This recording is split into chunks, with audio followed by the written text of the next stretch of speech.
Class 10 అయిపోయింది. మీరు ఎంత మంచి స్కోర్ చేసినా సరే ఈ ఒక్క స్టెప్ ఫాలో అవ్వకపోతే తెలంగాణలో ఏ ఇంటర్మీడియట్ కాలేజ్లో కూడా అడ్మిషన్ దొరకదు. ఎందుకంటే Telangana board of intermediate education anti drug affidavit submission ని మ్యాండేటరీ చేసింది ఇంటర్మీడియట్ అడ్మిషన్స్ కోసం. సింపుల్ గా చెప్పాలంటే ఈ మధ్య డ్రగ్ అబ్యూస్ యూత్ లో చాలా పెరిగింది. దీన్ని కంట్రోల్ చేయడానికి స్టేట్ గవర్నమెంట్ ఈ రూల్ తెచ్చింది. ఇప్పుడు ఇంటర్మీడియట్ అడ్మిషన్ కావాలంటే స్టూడెంట్స్ ఇంకా పేరెంట్స్ కలిపి యాంటీ డ్రగ్ అఫిడవిట్ అని సబ్మిట్ చేయాల్సి ఉంటుంది. యాంటీ డ్రగ్ అఫిడవిట్ అంటే ఎలాంటి డ్రగ్ అబ్యూస్ చెయ్యము అని ఒక డిక్లరేషన్ ఫామ్. ఈ ఫామ్ సబ్మిట్ చేస్తేనే కాలేజ్ లో మీకు అడ్మిషన్ అన్నది దొరుకుతుంది. పేరెంట్స్ అండ్ టీచర్స్ కన్సర్న్ ఏంటంటే అఫిడవిట్ కదా, లాయర్ ఉండాలి, సిగ్నేచర్ కావాలి, స్టాంప్ పేపర్స్ కావాలి, కాంప్లికేటెడ్ ప్రాసెస్ అని అనుకుంటారు. కానీ యాంటీ డ్రగ్ అఫిడవిట్ సబ్మిషన్ కి కోర్ట్ ప్రాసెస్ తో సంబంధం లేదు. Just Telangana board of intermediate education official website నుంచి ఆ డిక్లరేషన్ ఫామ్ డౌన్లోడ్ చేసుకొని సిగ్నేచర్ పెట్టి కాలేజ్ లో సబ్మిట్ చేస్తే చాలు. No court, no court fees.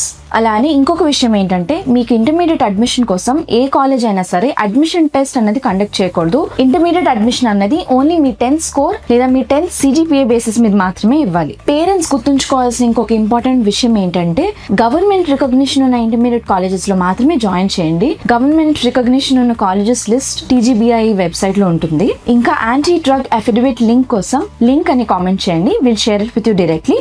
అలానే మరిన్ని ఇంపార్టెంట్ అప్డేట్స్ కోసం follow me college mentor Telugu.